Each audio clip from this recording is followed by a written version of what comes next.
Boulos vient, il parle. Il parle d'un langage, avec un langage rwandais. C'est-à-dire que Boulos a été exposé plus à l'équipe rwandaise qu'à l'équipe congolaise, que Kinzo est superviseur avec les Loabeya qui sont les envoyés spéciaux. Vous avez compris? C'est-à-dire que l'équipe de Kinzo a échoué. Je parle en tant qu'Américain ici.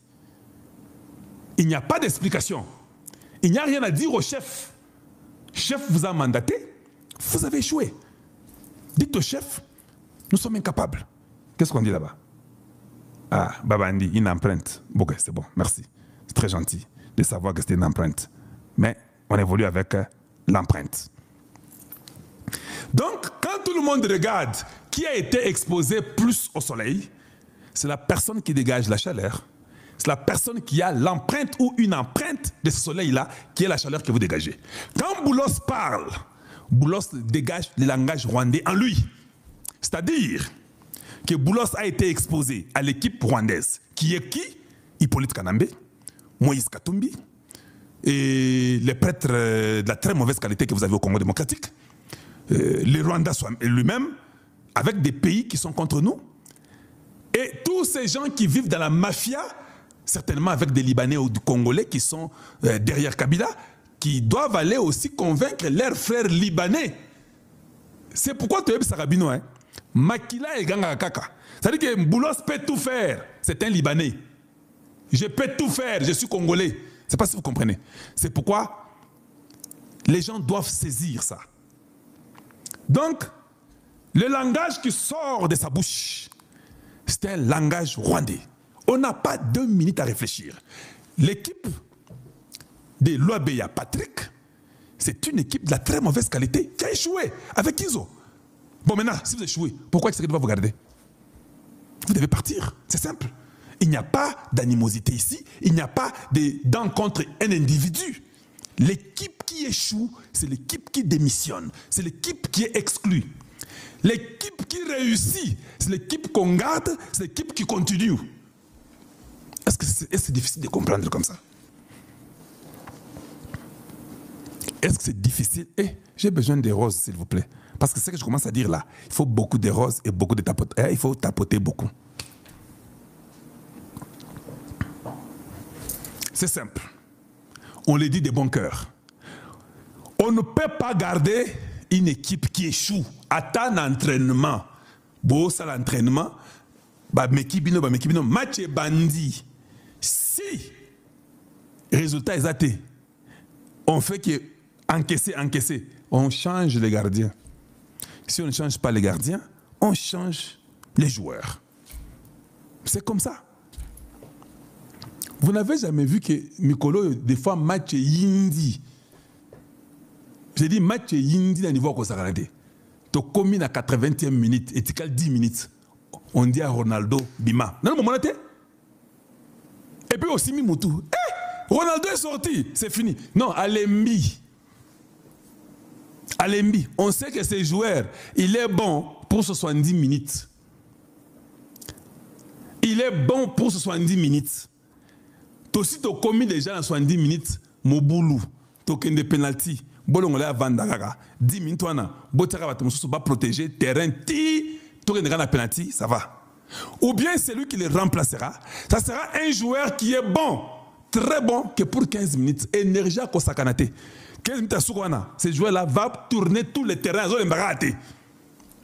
C'est ça la vérité sur la terre. On apprend que là où nous vivons, ce n'est pas en dehors de là où nous vivons. Et c'est ça la vérité. Baros Nanga Bobosani, Botiki Baros Nanga. Bateau mystique. Hein? Voilà. Donc, quand vous échouez, on vous remplace. Maintenant, je vous pose la question.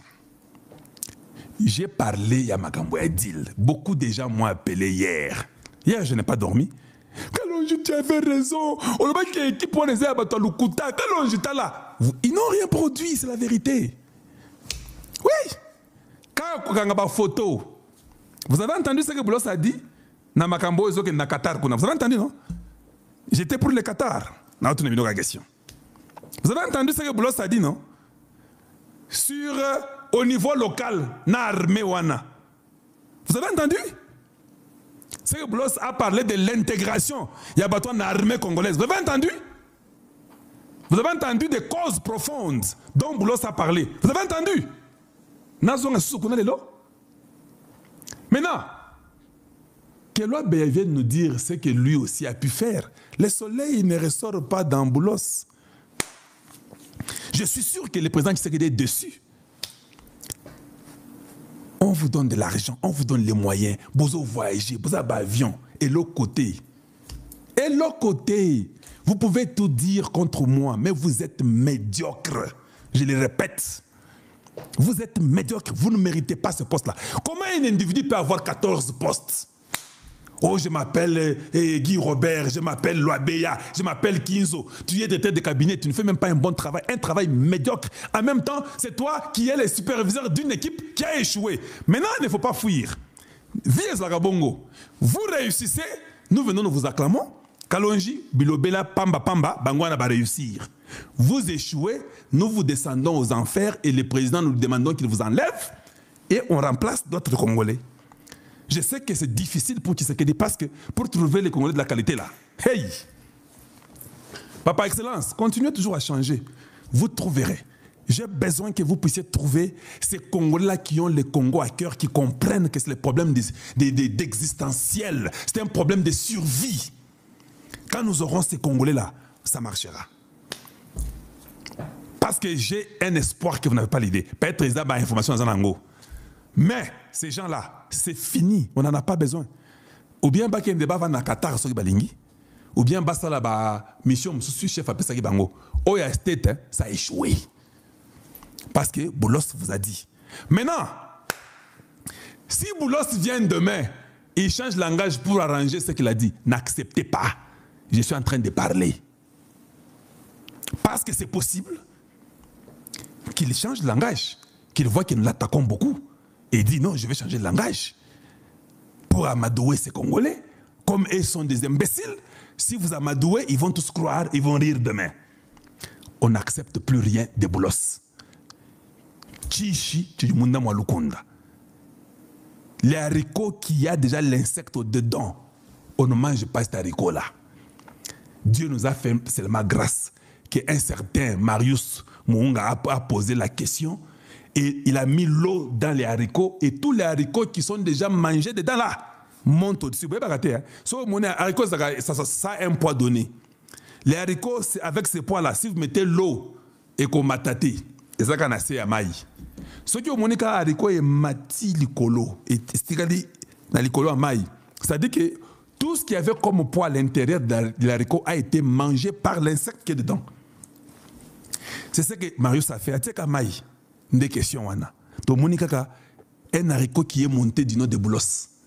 Tout le langage, il a été déjà infiltré. Ça peut être par ses frères libanais qui sont au Congo, qui nous ont déjà ravi tout ce qu'il y a comme commerce et économie du Congo. C'est entre les mains des Libanais et des Indiens. Ils ont déjà ravi ça. Vous ne connaissez pas mon cœur. Moi, je suis un républicain. Moi, c'est le Congo, rien. Quand l'économie du Congo peut être dirigée par les Libanais et les Indiens, et vous, les autochtones, vous n'avez rien comme contrôle. J'ai la colère que vous n'avez pas d'idée. Quand je vous vois croupir devant ces Libanais et ces Indiens, j'ai mal au cœur. Mon cœur saigne pour vous, si vous ne savez jamais. Ce sont ces mêmes Libanais-là qui, Kabila aurait peut-être dit que Bino, Ngai Nasala Bino Boye, Botiki Ngai, Bokende Bosimba Boulos, Yebisaye Alia, Boulos aurait mangé l'argent. Et Zapé Monga Moukete. Vous avez vu qu'il était mal à l'aise. Il ne savait plus parler. Il est devenu Mundela Komi Rouge. À Komi Rouge.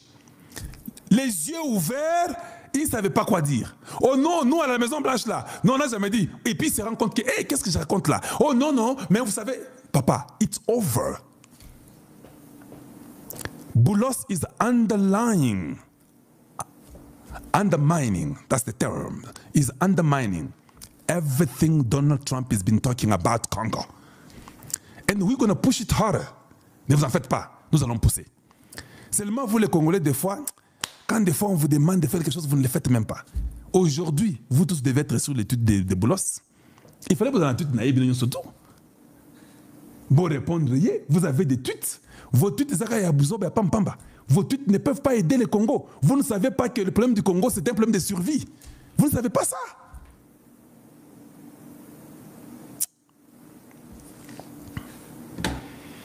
Le problème du Congo, c'est un problème de survie. Répondez-le et puis il faut vous rassurer qu'il lit votre tweet. Nous les Congolais, nous pouvons prouver au monde. Parce que ceux qui t'ont tinelé ba tweet wana et puis dans tweet wana, bois ajouter Donald Trump, bois ajouter vice-président, bois ajouter Rubio, bois ajouter département d'État, bois ajouter ambassade nabiso ya ba américain na Congo, bois ajouter ka. Je suis sûr que la CIA et la FBI sera déjà informés que something's wrong. On voit Boulos beaucoup partout maintenant. Tous les Congolais parlent contre lui. Il sera investigué. Ce pays n'a pas d'amis. C'est ça la seule chance que vous avez. Les États-Unis n'ont pas d'amis. Même lui, Boulos, Donald Trump peut lui dire que you're dropping. Je ne te garde pas. Hier, je vous ai montré Boulos, non, Trump en train de parler sur Soros. Il dit, hein, des fois, ces gens-là, je les connais. Je cause avec eux, nous mangeons à table. Mais quand ils vont derrière moi, ce qu'ils font, même moi, je ne sais pas. Je vous ai mis ça hier, non? Oui, Donald Trump a dit ça. Est-ce que cela donne exclusion à son... tu viens là ou quoi? Non. Ce sont des hommes d'affaires. C'est un Libanais. Un Libanais aime beaucoup l'argent. Nous connaissons ça. Vous êtes Congolais, vous êtes mieux placés. Azan de Koya Jamal. Est-ce que vous n'avez pas saisi ce que je vais dire? Les Hezbollah est derrière. Les Libanais, là, de la mafia au Congo, sont derrière. Certainement que les Kabila les ont touchés. Avec des Rwandais, ils ont tout fait. Lambi à Kolamba.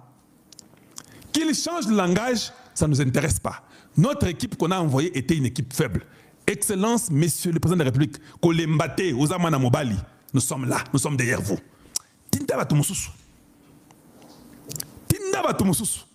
C'est pourquoi des fois, les gens ne comprennent pas. Il faut qu'on se dise des fois des vérités ouvertement. Je vous pose la question. L'OABEA, en face des Boulos, qu'est-ce que l'OABEA va faire? Non, c'est une vraie question. Oui, avec tout ce qu'il a comme connaissance, ceux qui vont à l'université à Liakolemba, ceux qui je ne connais pas. Parce que je suis sûr que partout il a étudié, moi j'ai étudié dans les universités plus que lui. Mes universités à moi sont mieux placées, mieux rank aux États-Unis. C'est pourquoi vous voyez que mon cerveau fonctionne bien de toute façon. Lui, son université, je commence à douter. Est-ce que Gouloua Beya attaque Inzo devant Boulos? Qu'est-ce qu'ils peuvent dire? Non, une question. Qu'est-ce qu'ils peuvent dire devant Boulos?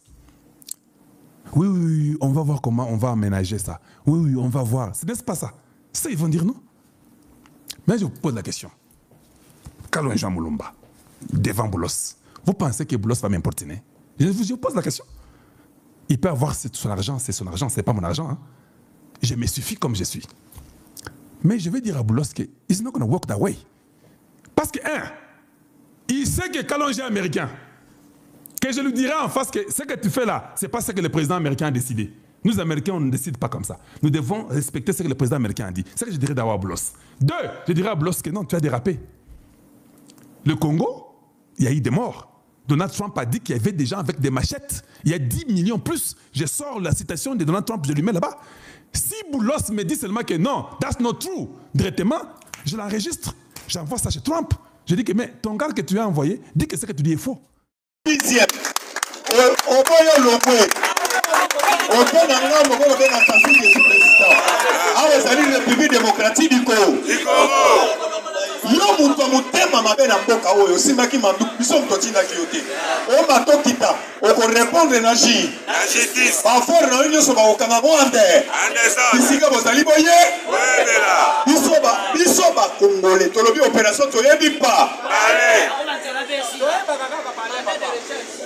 au matin de lutte la première actualité na ngina tike la présidence JC il faut que ça na angle l'hôpital na moni de militaires, partenaires, Pakitina Nivoa Kisangani. Panique. Pachikuna Nena Kosala Babantirita. Agana Solano Konayo.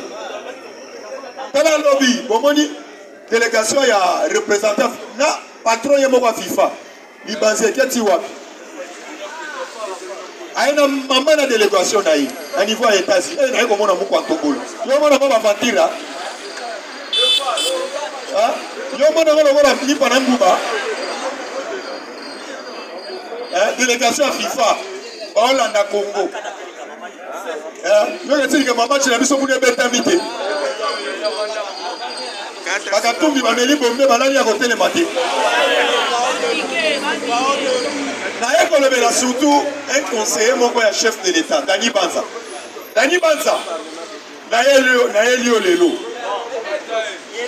Dani Banza yo mutu memela biso sama lokonde awo frère ou faux olobaka langage moko la tokende na élection Sénat o rappela biso eloko moko lobiete soki sama lokonde azali président Sénat te kataka kokatana frère ou faux yo moko Dani Banza oloba biloko wana lelo ozalaki na présidence oliaka ozalaki na compte ensemble okenda le plus mois osedekisa osala mwa parti politique na yo oyo bomona ezala place moko na parti politique ya Chibala kota wileri yao afase ya kota Lufungula place ezalaki bâtiment ya Molière oyebi Dani Banza wana oyo mona jeune alata manette wana alaki conseiller azalaki ambassadeur itinérant na niveau oyo tobengi ya libanda yo mutala na mama ba 1000 tout consort mutu asala eloko wana atika naoki msolo moko boboye mutu asala eloko wana atika alimelango musika Dani Banza yo ozalaki oyo tobengi ambassadeur itinérant otikala kozala na mbongo oyo osala yango mokolo ya lelo te yo mutu okende opesa mbongo ebele eba samba lokonde mpo lelo samba lokonde aza yo mutu oyela biso samba lokonde omoni mpo alakisa ezali Dani Banza eloko babengani ye epai ya chef de l'État Dani Banza azali conseil ya chef de l'État mais atravaillaka na bananga bakabila mbongo atindelaka kabila atindelaka katumbi atindelaka nanga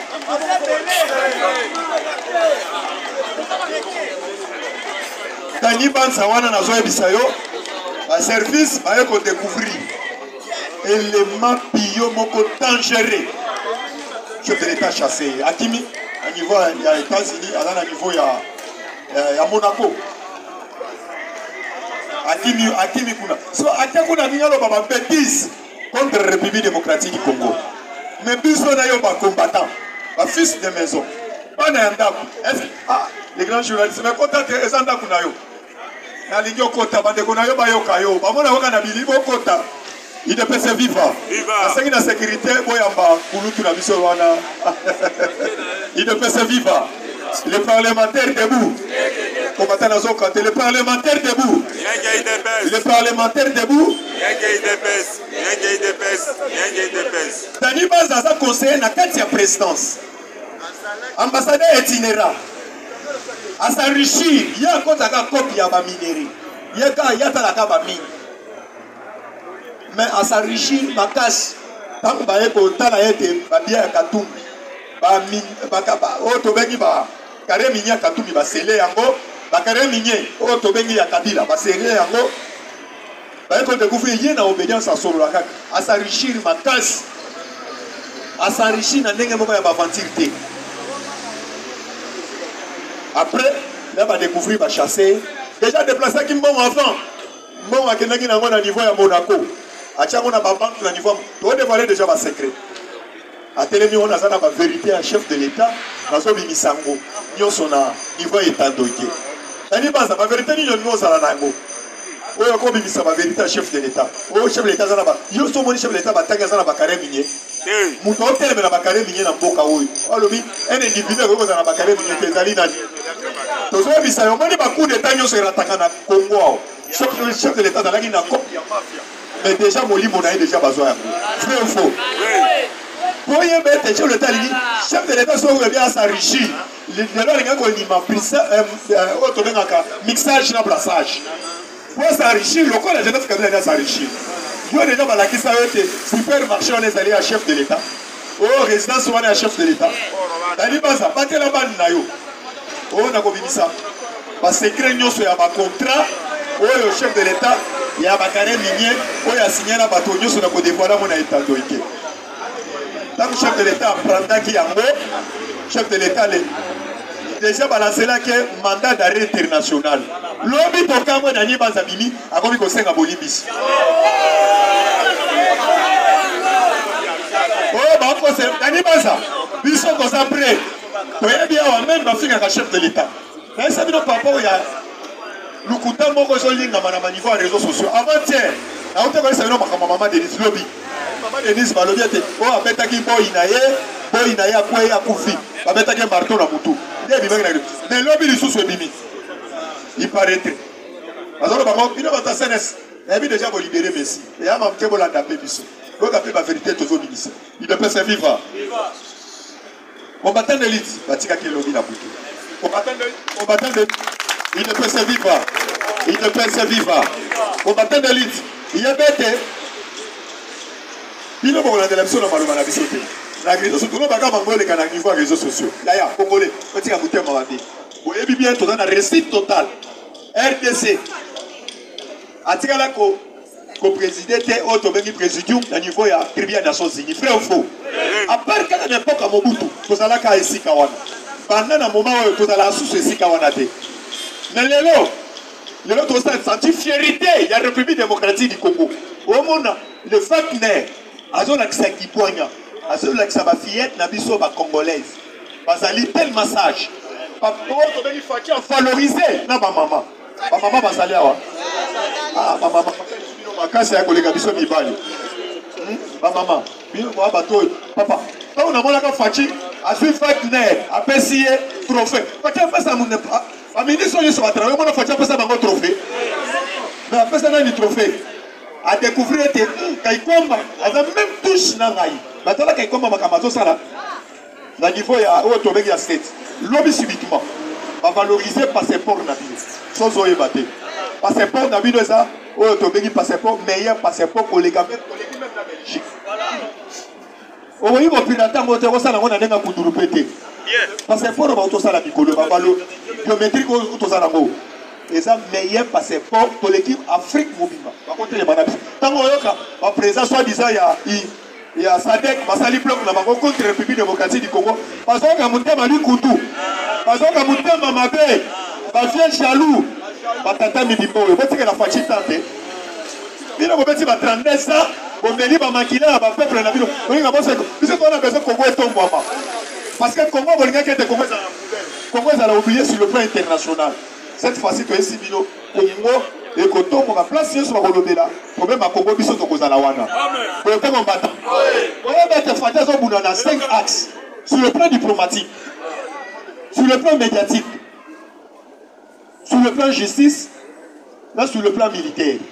Vous voyez pas. Il y a un moment où Fatih devant Trump, à ABC Trump bien.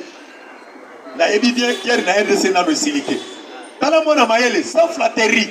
Là, il y a un gars qui on va dire le président JC, à ça la grâce, à ça la ngoluna, à tracer Zélana. Et c'est que lui même donc dans la cité tracer Zélana yo. Tout est à porte par porte. Et là quand m'a benga na moneli na téléméli ministre jeunesse. Parce que ah on a Congo vous les ébélés, n'a pas so yamba. Oh to bengi ba congolais à diaspora, oh baza bien instruit. Il faut biso awa, to banda changement de mentalité awa. Vrai ou faux? On a trop pour enseigner jeunesse. Pour jeunesse, baza ya kopola. Pourquoi na lo banengwa? Parce que vidéo mon chef de l'État, soit disant bimina mwana ya continue. Na niveau États-Unis d'Amérique. Tala dans le bateau. Du jour au jour tu vas donner mon cas. Au moins na formol na ba formol.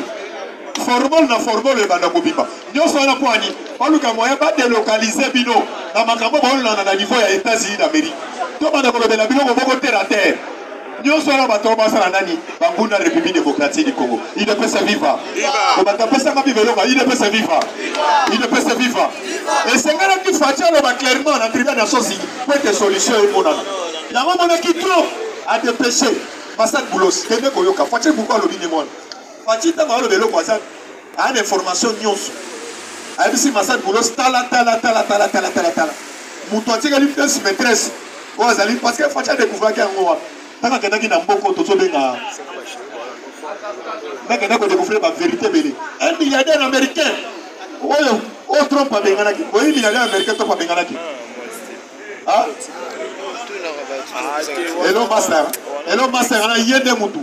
to pa uti ko département américain ba fundi mutatika la kina sima bananga akoma côté que la bango ba arme cher yaz ada milliardaire lokola Trump au moins qui Trump ba no yamba ba investir ba ya ko investir na RDC yepa yaki to pa ise biba ali ko mona yote to yende mutatika la kina sima bananga parce que oh to bengi la Kazakhstan chef d'état déjà de pouvoir que verrouiller qui déjà oh to bengi ba dongolomis etika la ki elo master abatami chez le tata maya pesi passage boulos saka ebi citron bazui bafuni mamo lek tozo lo ba olanite ba im fait trop ba 5 à cesser le fait ba on monte ba 5 à cesser le fait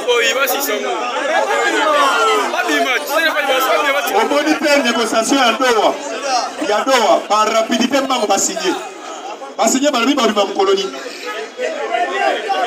ayo ya mkoloni na matika la kitu bonga yo otoko bi matin na esi bino keri de chesi ya moni koloba ya Martin Fayulu alobi wana ko bata osala ngo bazali baté ko bata no lobe na no baté Martin Fayulu azolo ba peuple congolais a se localiser pote toluka moyen keri na SSA la ni allo baté biso to che déjà libanda pote ko bata lobby par rapport à maman ma président oh to bengi assemblée nationale de la prévu ba benga na bango lobby dazo bisayo apa oh to bengi Dominique Moulongo wana moi sona wa déjà mi démissionnaki oh ya ensemble alani nani oh bana tambola na ya ami da weki mandali susa bakisami bana ami da nani bana ami da nani Dominique Moulongo oyoke il y a déjà mis démissionnaki lobby présidium ya assemblée nationale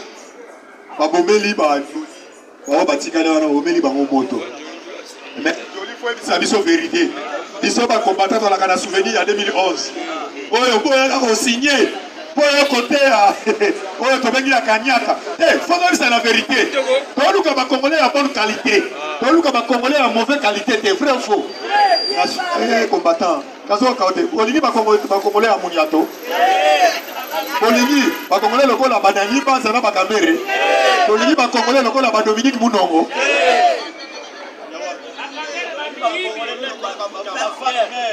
combattant de lutte awa kalamingité liberté provisoire pour na kosa mutamba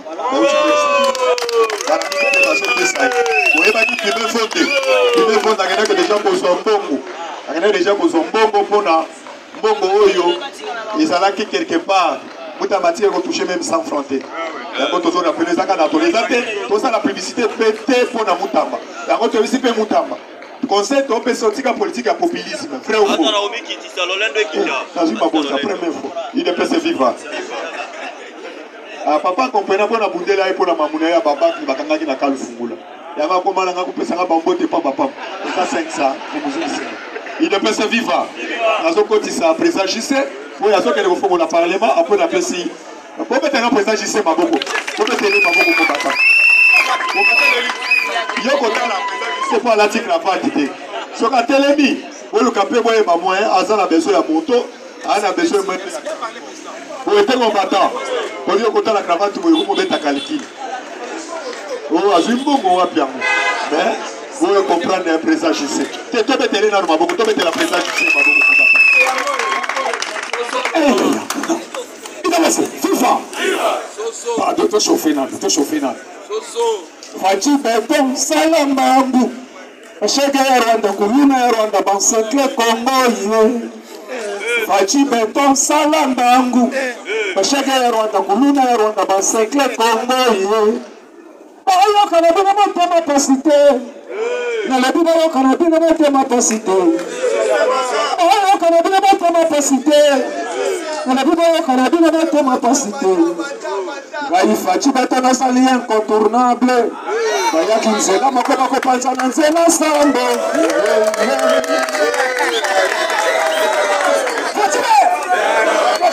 Tuko gouvernement so ya tokocha chise ministre ya Oyemba Ho compagnie biso pardon Fachi beton salambangu Bashega ya Rwanda kuluna ya Rwanda basekle Kongo ye Fachi beton salambangu Bashege Rwanda, Komune Rwanda, Basekle, Congo, Bayo Karabina Motema Pasite, Nanabiba Karabina Motema Pasite, Bayo Karabina Motema Pasite, Nanabiba Karabina Motema Pasite, Kaifa Chibetona Sali incontournable, Baya Kinzela Makobako Panza Nanzela Sambo,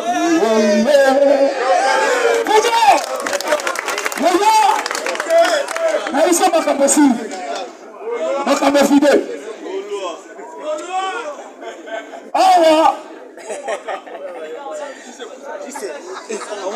Daniel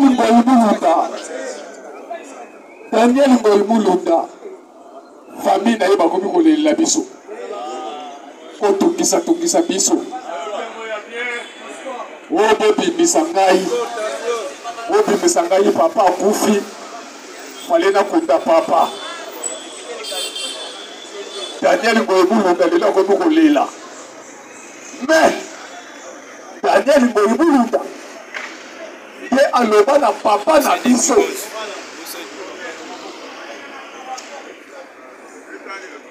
doyen de doyen oyo aforme bapoliticien nyonso ya Congo akenda pria koloba na papa oyo okolela na monoko ya mboka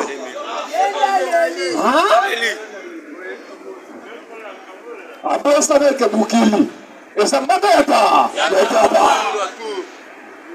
lelo Daniel Ngoimulunda alela ata salini aleli olibere ngai pardon nakende kokunda papa mpo papa na otokufa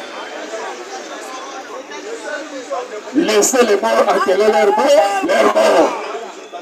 yo okozalaka kuna na prison yo mpo odaele na prison Ngoimulunda tokotisi ye na prison na nkota eza makambo ye moko amelukelaki ake na Zimbabwe basangai na John Numbi baluka baovair mboka pate na Zambie. Merci na Zambie le président Ishilema ntango atimbeli biloko wana alobi ngaya nalingaka bafansi na buzoba wana te bafansi na mboka esala ngo na mboka na bino abebokamata moto wana bosongise kuna na mboka na totala boye yaya Ngoimulunda ayaka kolita salini ayekoli moko atomboli mpo alobi nalobaki awa moto akomeka kosala menace ya sécurité nationale akozala jamais sauvé ale boboka ye na prison ti lelo aza kuna donc eza acharnement te ye moko ete akende koluka makambo parce que mboka na biso constitution na biso ezali kopekisa citoyen congolais jamais koki koparticiper dans un mouvement insurrectionnel mpo okoki kocréer mouvement insurrectionnel te lokola ye aparticipaki azomérite prison seul combattant lelo toodefenazafela mwata pardon watu président ozwa mwata to développement basije mo ebele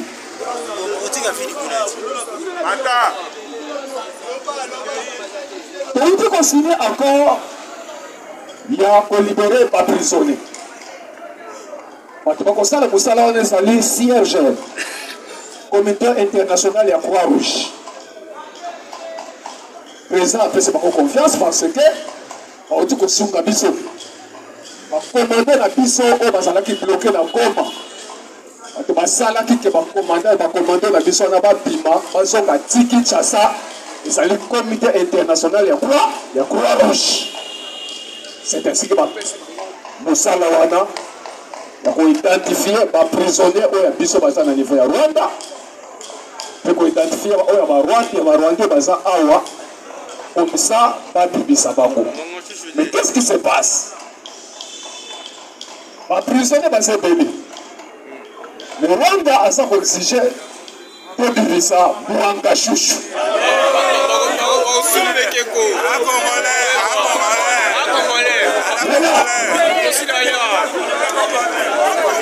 Mwanga Shushu tokanga ye en tant que député congolais akende ko participer dans un mouvement insurrectionnel. Yango to sala nini? To kanda ki. Comment les Congolais bakangi député na bango pour saler infraction. Ce que Bruno wa Rwanda beaucoup nous senga ye oh non on libérer chouchou. Allez aussi paté. Bakoma ki bakongole bakosala prison na Congo. Moi te dis ça ba yimba. Ba yimba. Fais attention. Le qu'on a bloqué awa. Par contre, il faut planifier, pas libérer pour engager chauffeur de par force. Par contre, il faut planifier, pas libérer pour engager chauffeur par force. Révélation de Zou, il va planifier, pas ça l'opération pour commando. Pour que ma compta pas de me savoir engager par force. L'autre part, ma boulette, ma vie, il faut qu'on s'en la tout pour m'engager sur Bima. Il faut qu'on s'en la tout pour changer le régime à Congo. Parce que planifier, pas ça là toujours pour qu'on s'apporte à ma paix, pas changer le régime à Congo. On te passe le cabas changer à proposer deux personnes. On va proposer soit Moïse Katumbi comme président de la RDC. Obéissance à Bambo. Ceux qui Moïse Katumbi vous faites cas. Comme président. On ne peut pas faire la faillite d'ailleurs. Mais tu as dit il faut. FIFA! Awana Tongo. Parce que la révélation n'est pas de alors, il n'y a pas de ça dans le système. L'issue du collège, l'issue. Donc, on dit que la bataille a tant à bouqueter. Na Tongo, il y a. Quand on va le boulevard, on a un spectacle. Quand tu m'as dit que Yaya, c'est le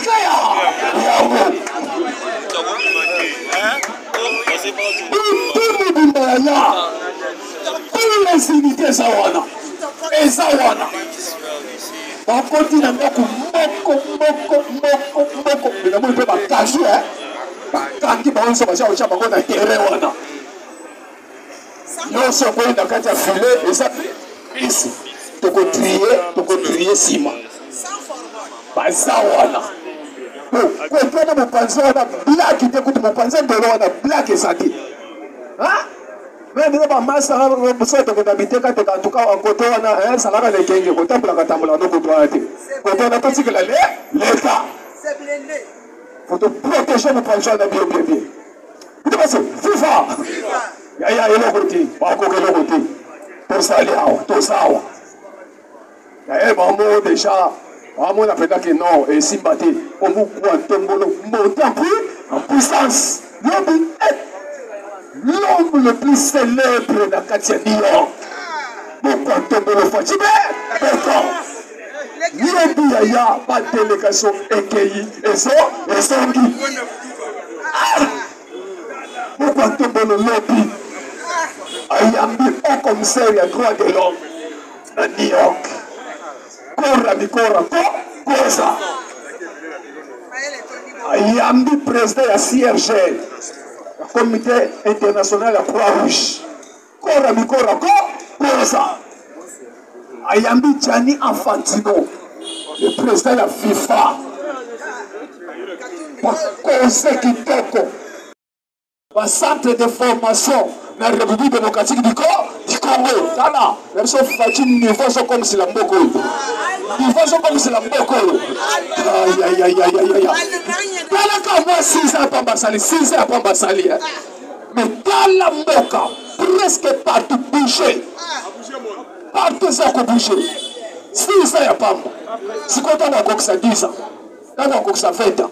T'as encore ça 30 ans, t'as encore ça 40 ans, t'as encore ça 50 ans.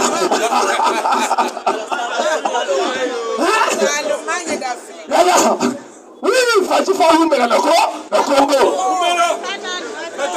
On a allé dans la boca, on a commencé à aller dans le lieu. Tala, Facha Colomba, le loté, Facha Sawatina, Nati.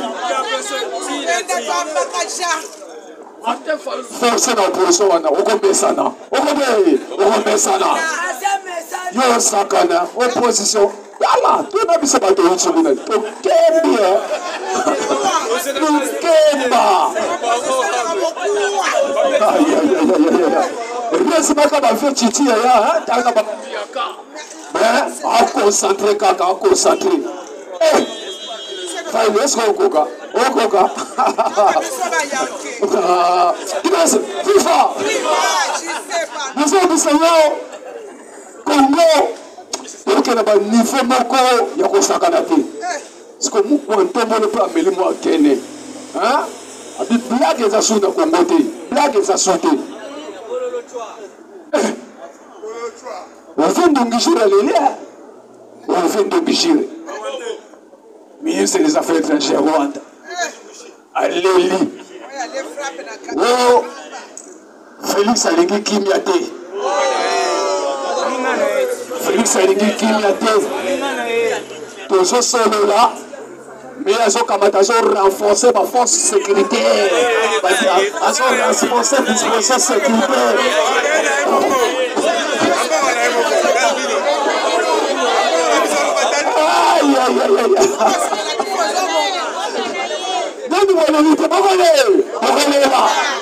est-ce que disposition sécuritaire te renforce na Rwanda ou bien te renforce na mboka na biso?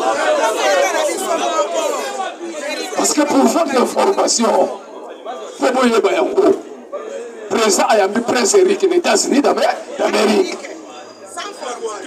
le chef ya Blackwater ayambi par renforcer a déployé par mercenaires et belé. A fragilisé déjà RDC.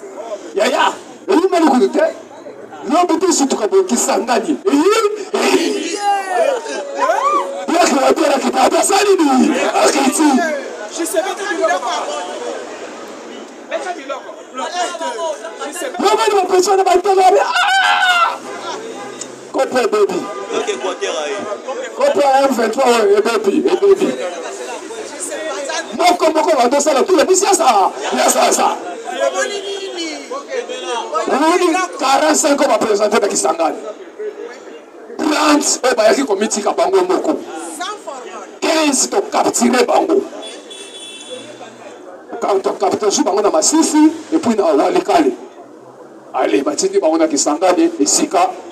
Ça retourne à Bango pour habitona. Palobi, en tout cas, il y a comité parce que na minute bisokuna. Et bien, Nia ya kosakana te mukate eshana musolo bi bazo prete musolo kwa baniama tozo lala na batru c'est ainsi que tout le monde y condition en tout cas moyen te neto ye na biso ko mitika FARDC asu de biso aussi Bango, chers combattants, et Sili, comprenez 1-23. Ah oui, bien. Moi, je suis ici na Bango, anti-aérienne. On va installer dans Nzibira. Yaya, on y a des Kasonda. Tanzanie. Tangwe Panzani, allez, FARDC sa bisava, tia sikona sala bido siko mwamba. Amatsa bilo kota sani ni, amatisi. Baniati bangwende koniata, koniata. Yango moni, olifendo kishire. En tout cas, facha lingi kimbiate, alingi kimbiate. Nous solo là, il y a renforcer la disposition sécuritaire, ils ont déployé les militaires dans le terrain. Ah, Okoyoka. Ah, il y a ceux qui vont habiter. Il y a tous ceux qui ont tiré, tu vois là. Bien parlé. Parce que, ma Philippe a eu ça qui soit. Avant 1885, Rwanda existait. Mais ça, quand nous avons le Rwanda, comme nous avons courage à Koluka m'appeler. En tout cas, ce que comme Ibongo, RDC un jour, ce qui m'a suivi. Président Moko Yamakasi, en tout cas, à Salatou, a récupéré ma belle là.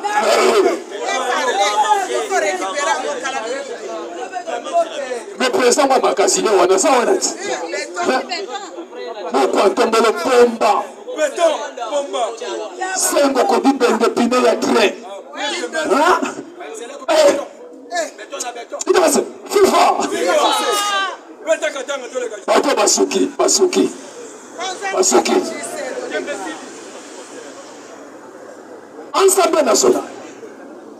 Assemblée nationale. Lelo makambo vide. Le président de cette plénière est au quota. Pour examiner pétition pour examiner qui pour 3 personnes. Lobby, professeur Jean-Claude Chilomba, il y a un côté plénière. Donc, le président de l'Assemblée nationale. Il y a un peu de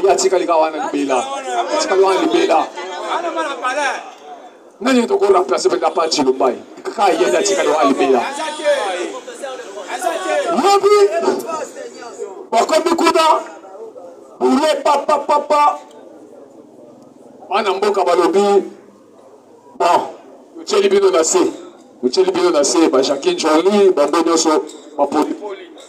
Bango tout Bacheli Bango nase. Abi moyeba de situer Bango, et ça été. Batikal Nakatia Biro, il y a Assemblée nationale. Kana yobia. Ça là qui importé, ça là kaka. Tout le monde li anjoe batoko sala pour. Nsoto pas si. Pourquoi il a dit ça dans mon est-ce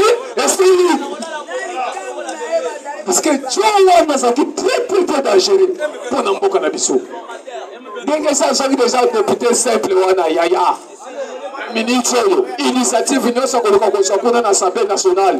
Majorité, tel mais la quoi ça va en désordre. La ministre, ce qui est fait 5 tonnes de militaire, il y a la paix, la paix. Parce que ça me sent beaucoup de problèmes. Joana, Christ, tu veux attendre. Oui, Christ, tu veux attendre. Mais à l'oba que oui, dans sa prenne ensemble, là, Christ, tu veux. Ça va. Nous sommes sur le banda et c'est Gali. Voilà, vous l'avez dit, militaire.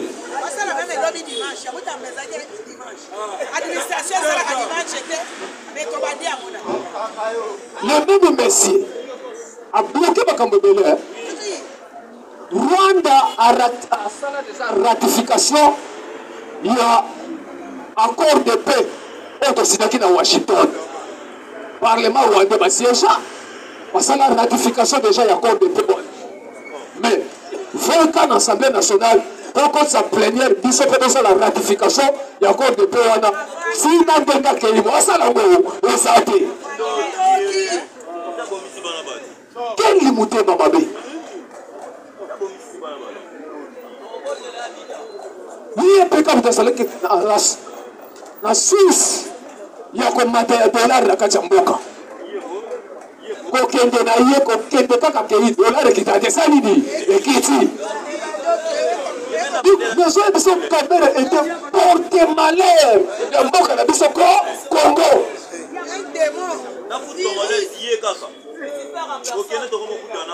Congo est déjà sauvé. Congo est déjà sauvé à travers nos Tombolo Fati Béton. Il est FIFA. L'homme miracle, Moko Salemina, Likasi. Balali Balamuki, Bamoni Kaka, Aviemoko.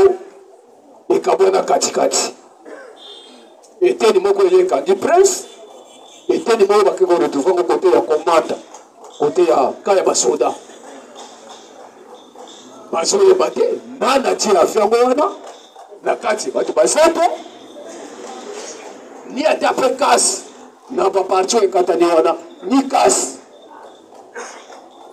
ntongo nango bapeti balabuki avion na balabala ekrei kutu mama na mbuteyage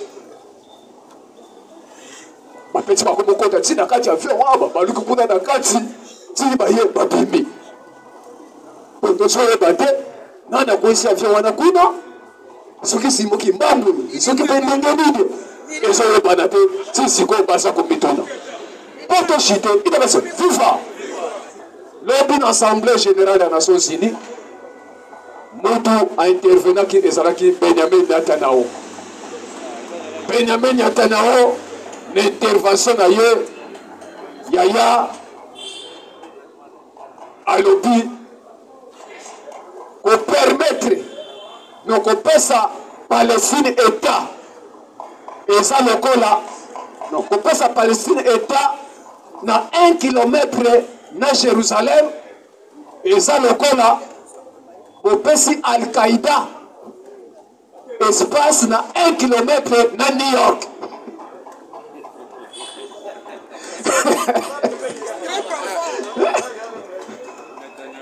Yango alobi en tout cas